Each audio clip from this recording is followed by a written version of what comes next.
نبی اکرم صلی اللہ علیہ وسلم نے فرمایا من افطر یوما من رمضان من غیر رخصت ولا مرض لم یقضہ صوم الدہر کلہ وان صام،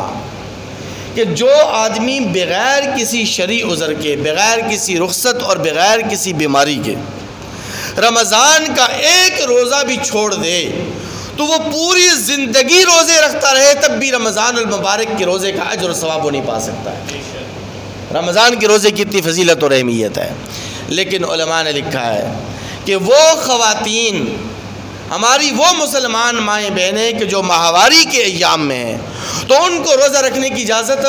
نہیں ہے۔ سارے بولے روزہ رکھنے کی اجازت نہیں ہے۔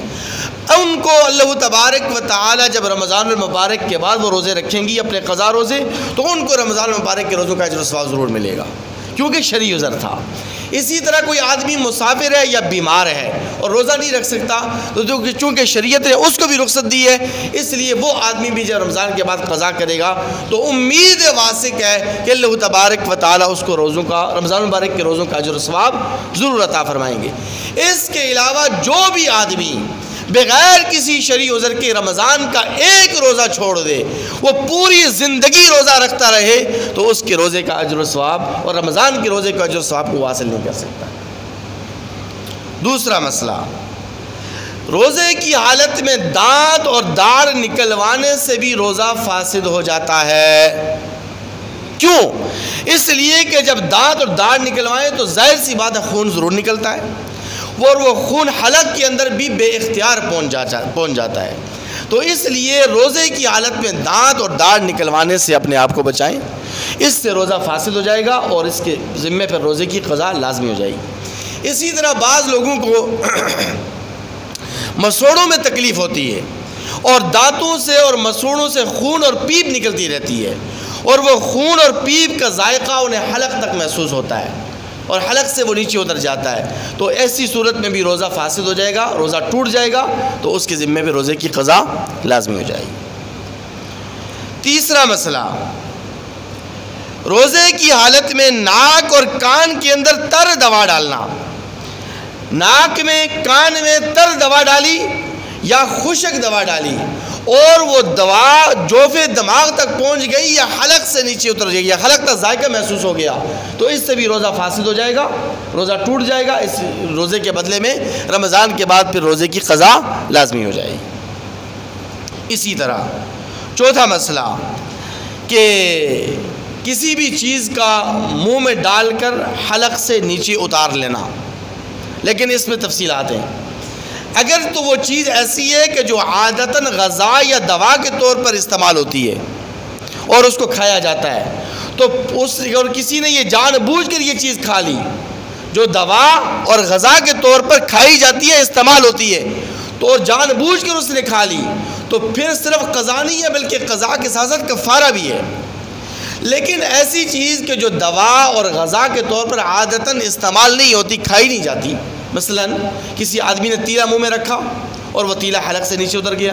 لکڑی کا ٹکڑا منہ میں رکھا اور وہ حلق سے نیچے اتر گیا، سکہ منہ میں رکھا اور وہ حلق سے نیچے اتر گیا، تو چونکہ یہ چیزیں عادتاً نہ غذا کے طور پر کھائی جاتی ہیں نہ دوا کے طور پر کھائی جاتی ہیں، تو ان چیزوں سے تو صرف قضا ہے۔ لیکن وہ چیزیں کہ جو عادتاً غذا اور دوا کے طور پر استعمال ہوتی ہیں، اگر وہ چیزیں کسی نے جان بوجھ کر اور یاد ہوتے ہوئے یہ حلق سے نیچے اتار دیں تو اس سے روزے کی قضا بھی ہے اور روزے کا کفارہ بھی لازم ہو جاتا ہے۔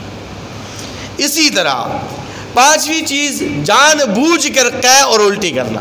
یہ بات پہلے آ چکی ہے کہ اگر خود بخود قے آ گئی تو اس سے روزہ نہیں ٹوٹے گا،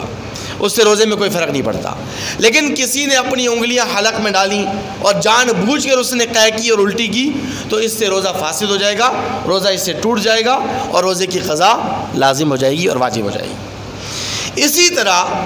دوران وضو یا دوران غسل اس کو یاد تھا کہ میرا روزہ ہے، اس کو یاد تھا کہ میرا روزہ ہے اور پانی بے اختیار حلق سے نیچے اتر گیا، پانی منہ میں ڈالا، ناک میں ڈالا اور وہ حلق سے نیچے اتر گیا یا جوف دماغ تک پہنچ گیا تو اس سے بھی روزہ فاسد ہو جاتا ہے، روزہ ٹوٹ جاتا ہے۔ مسئلہ یاد ہو نہ ہو، مسئلے کا پتہ نہ ہو نہ ہو، یہ بات کی بات ہے، اس کو مسئلہ پتہ ہونا چاہیے تھا اسی لیے تو آپ کے سامنے یہ مسائل بیان کیے جا رہے ہیں، تاکہ رمضان سے پہلے سارے مسائل سیکھ لیں، تاکہ کوئی ایک روزہ بھی ہمارا فاسد نہ ہو، کوئی ایک روزہ بھی ہمارا ضائع نہ ہو۔ تو اس لیے دوران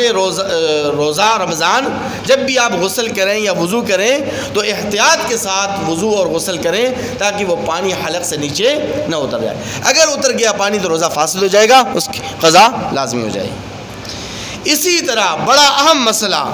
جس کو ہر سال بیان کیا جاتا ہے لیکن تب بھی لوگ اس میں غیر محتاط ہیں، لوگ احتیاط نہیں کرتے، لوگ اہتمام نہیں کرتے،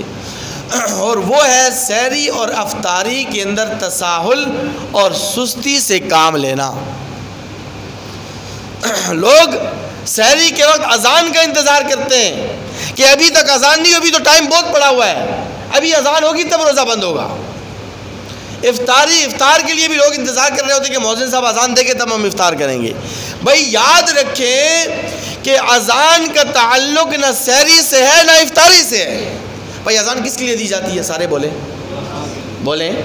نماز کے لیے۔ پورا سال 12 مہینے اذان ہوتی ہے نہیں ہوتی؟ تو کیا پورا سال جو ہے نا یہ اذان سحری اور افطاری کے لیے ہو رہی ہوتی ہے کیا؟ اس لیے اذان کا نہ آپ انتظار کریں سحری کے وقت، اذان کا نہ آپ انتظار کریں افطاری کے وقت، بلکہ آج کل تو آسانی ہو گئی ہے، مساجد کے اندر گھوگھو بجایا جاتا ہے، الارم بجائے جاتے ہیں۔ چلو الارم گھوگھو نہ بھی ہو تو آپ کے پاس ٹائم ٹیبل ہونا چاہیے، آپ کے پاس رمضان کا کیلنڈر ہونا چاہیے، اور آپ کو سحری کا اور افطاری کا وقت پتہ ہونا چاہیے۔ بلکہ علماء نے احتیاطاً لکھا ہے کہ سحری تو کم از کم بندہ 3-4 منٹ 4-5 منٹ پہلے بند کر لے، تاکہ روزہ مکروہ ہونے سے بھی بچ جائے۔